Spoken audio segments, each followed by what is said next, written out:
Welcome to Stenton Garden. We're just so happy to be in this beautiful place and wish that you were here with us in person. And hopefully that will be soon.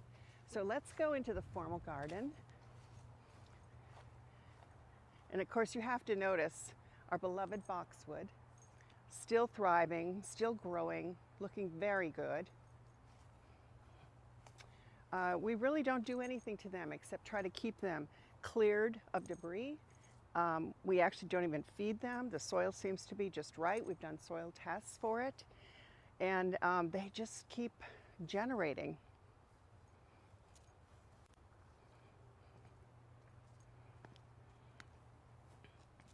We call this the border garden outside of the formal garden. And we have two exciting things going on here.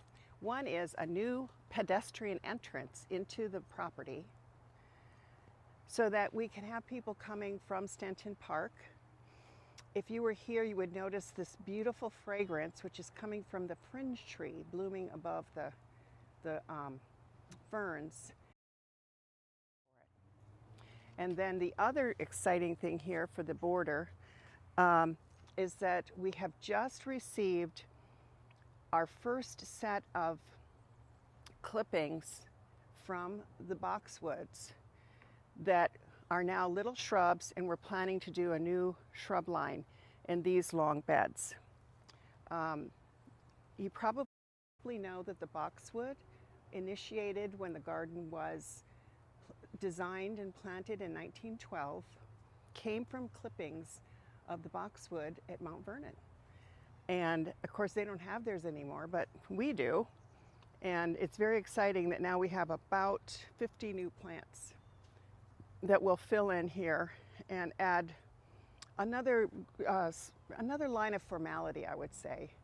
You see our yellow iris blooming, you see the white iris blooming, you see woodland phlox, and the shorter lavender color is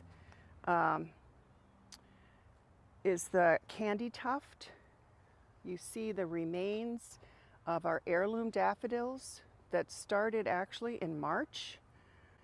All along the edge there, we have about 6 different varieties of heirloom bulbs, including some tiny species tulips.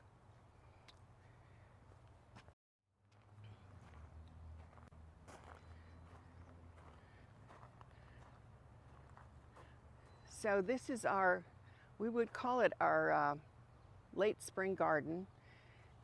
We've had a slow start because of all the storms and ice in February, but since then, everything has gone gangbusters. Right now you see a lot of blue, light blue, lavender, purple. There was initially, the plan for this garden by Letitia Wright was to have yellow corners on all 4 corners, to have cool beds in the center, and then this one and the one at the end were hot beds. So I call it a Jekyll-esque kind of approach to the design that Gertrude Jekyll always had she liked to do long borders with plants grading from cool to hot colors. And instead we have our long rectangle and we're switching colors along the way. So in the time that I've been here, we have tried to get that initial plan back into the garden. We work from a plant palette that was deeply researched by Claudia Levy and of course Laura Keim, that we try to use plants that we know were used on the property while the family lived here. So we're doing this garden is the hot garden, and some of the things that have been installed to bring the colors, there are primroses here. We keep the forget-me-nots, the white ones, because white is everywhere you'll see, but we didn't want to have more blue in here. We have this stunning red columbine, and of course peonies that are about to overwhelm the place. And then something that we added are these oriental poppies One's orange and one is just the deepest, most beautiful red you can imagine. Then when we move to this direction, we also have a variety of bulbs in here too, which of course come up much earlier in the season. And you can see some pink dianthus that's about to open up right there. So it's a real mixture of the hot colors. There's not really much, we're not trying to make it very specific. We're trying to make it just full of blooms and giving you that just wonderful sense of all the glory of nature. So this moves us into a yellow section, and we have two yellow things here right now. One is this different kind of primrose, which is a beautiful gold. And then in the back here, you see 3 stands of a carex that has that brilliant lime yellow.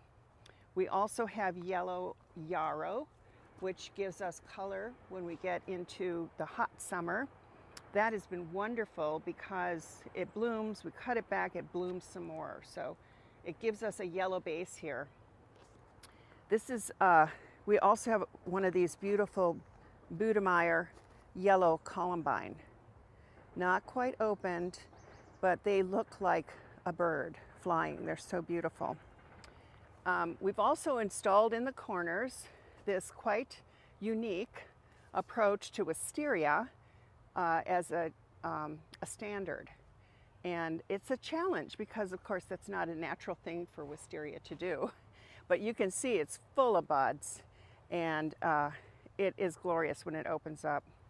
Lots of beautiful fragrance. And then more things in this bed, of course, that bloom yellow as the season goes on. When we move along the side here, this still would be part of the yellow scheme. You can see more primrose, but this pretty blue that moves around so easily is woodland phlox, and it likes the shade, it creeps, it's a native, and it does such a good job of keeping our beds covered. This is also a good place where you can notice one of the changes that we've made in the last, I'd say 3 years, is we collect the leaves on the property and then we chop them up and mulch just the leaves. And that becomes the mulch we use in the entire garden. And we've gotten so good at it that we have plenty of this leaf mulch, and it just does wonders for the garden soil. So we don't have to bring things in from somewhere else. And so what we tried to do in here is start to move into the blue theme from the yellow bed, and you can see this spectacular blue columbine that helps us do that. And of course the woodland phlox. We have lots of geranium, and this is catmint right in front, just about ready to burst open. And then we have a blue salvia here. So these are all things that are native and also part of this historic plant list. Back here, what's just getting started is Baptisia. This also is a nice blue. And one of the things recently added is a hibiscus shrub that does not seed. It has a big white blossom and a deep purple center. So that helps us keep having color through the whole season. Once that starts blooming, it's there until frost.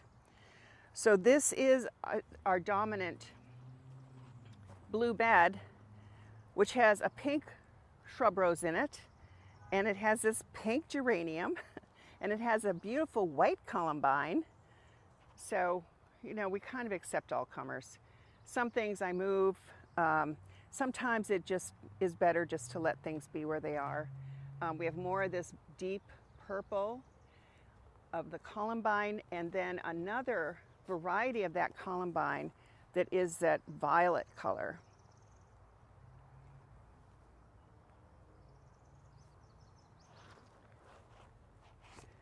Oh, and back in the corner there, you can see an allium just opening. We have those in several places in our cool area, this side and the other. That one gets just enough sun that it's the first one that's opened.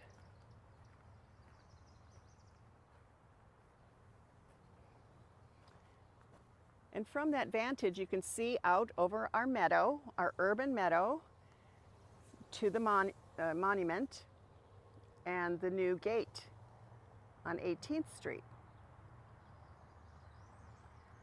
The Dinah Memorial will be just off into the grass from the new gate.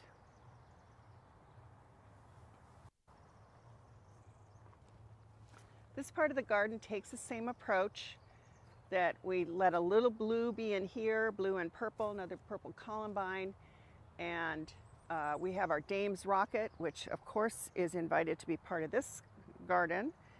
And then we start moving back to a yellow corner. Most of our Jacob's Ladder has finished blooming, that's also blue, and then here's more woodland phlox. And then as you look back into this area, you can see some of our tree border, and you can also see along the way we have lots of peonies getting ready to burst open. That is really a sight to see. We have, and my understanding is that a lot of these things came from gardens of the women who were involved with the Colonial Dames, and that's partly why they're here, and we don't want to lose them for that reason. There's more of the yellow carex in here. It's just given us such delight because it holds that color the whole season. And it's very airy. This happens to be a red rose, and we did move 2 red roses out of here, and that was kind of enough of a struggle, so we just left these here. And when they open up, it's quite a stunning look from the head of the garden.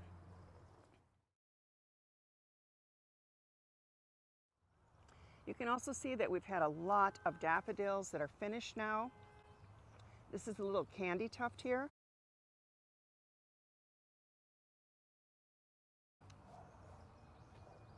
And this brings us to the other hotbed. Now this hotbed has one great big blue columbine, which probably after the garden party I'll move, because it's so out of place and it's really blocking these beautiful red columbine, and those are the ones we want here, red and pink. And these are more of the Burgermeyer with that beautiful flying effect.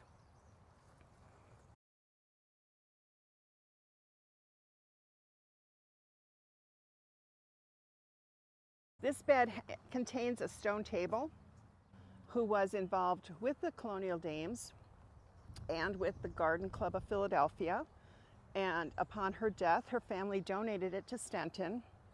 Now the Garden Club of Philadelphia still exists, and they're very interested in having that refurbished. The center of it, it's cement. The center of it has the logo of the club, which is a rose with green leaves and with the club motto Furor Hortensis, which is fondly translated as gardening furiously.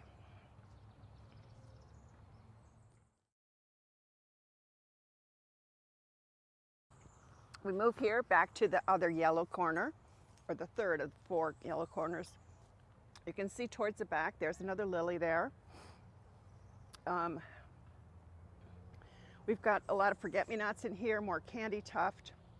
This corner also has quite a bit of yellow yarrow in it that's not blooming yet. And another red rose, still just foliage. We also have some butterfly weed in this bed that is orange. So it's very much fun to bring in all the colors of the span of yellow, gold, orange, so that it's not just one color. Another magnificent peony that never disappoints us. You might notice these little yellow flowers around. Those are part of a woodland poppy that is an eager populator of the property. And from here you can also look into part of the native border. That also was designed by John Wister in 1912 and has been replenished over the last decade with new natives. American dogwood. We have a lot of Carolina spice bush, American hollies, tulip trees, this magnolia, and then of course some of the the treasure trees of the property that we know have been here for a very long time. This bed kind of mimics the one across from it. So we do some of that, but then we mix things in a little bit more. There's another one of the hibiscus that will have those big dinner plate size white blossoms with a deep purple center. This is still meant to be carrying the yellow tradition. You see we've got white iris in this side, up to here where we're transitioning to another blue bed. So in here you see more catmint, which is a nice blue, more purple columbine. We have some varieties of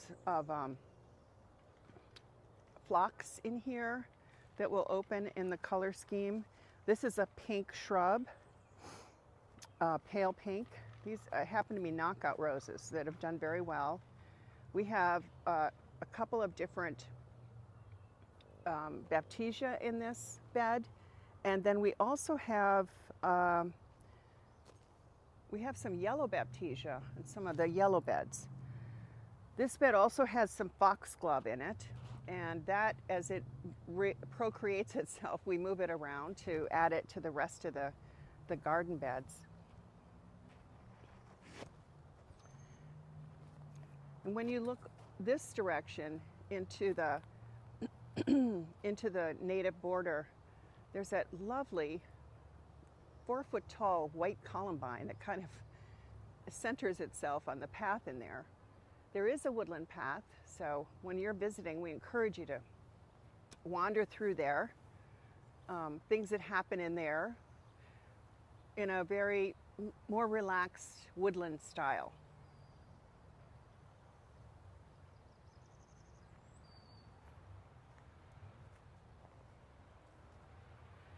And here's our move to the 4th yellow bed. Also a lot of similar plants, and just, you know, you're probably going to think I'm just telling you a story because right now most of these beds look blue. So it is a story. It's a good story.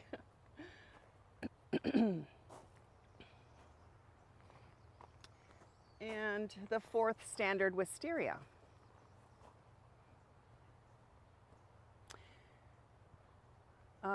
We're very happy to have plans to put more plants in that keep adding to the vibrancy of the bloom color in the entire garden.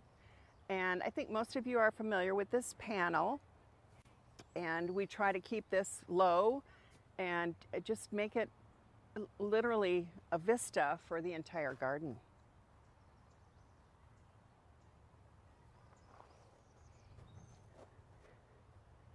I hope to see you soon.